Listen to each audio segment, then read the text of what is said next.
Inirekomenda ng Parañaque Integrated Terminal Exchange na maglaan ng priority lane para sa mga pampublikong sasakyan sa mga expressway para hindi matenga at makarami ng biyahe ang mga ito.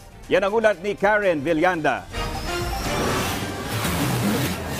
24 na araw bago ang Pasko, ramdam na ni Ernesto ang pagdami ng mga sasakyan sa kalsada, lalo na sa expressway. At habang papalapit ang Pasko, pahirapan na naman ang pagbiyahe. Medyo talaga gawa ng yung una-una, pasahero may una-una may epektuhan. Sa kami, ganun din, imbes na expected mo nga makailang rounds ka, ang mangyari, mapababasa na.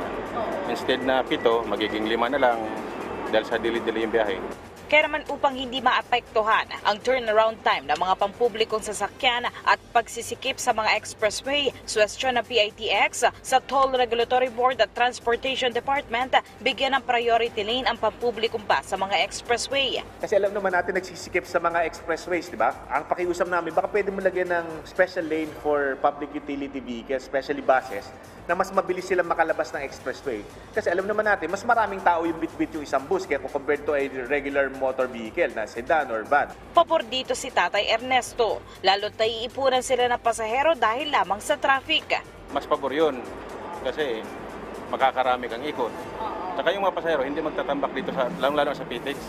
Medyo makikita mo naman, di ba? Ang pila ng halos sa mula loob, entrance pa lang, papunta dito, papuntang Sakayan, traffic na. Kung baga haba ng pila, pahirapan baga.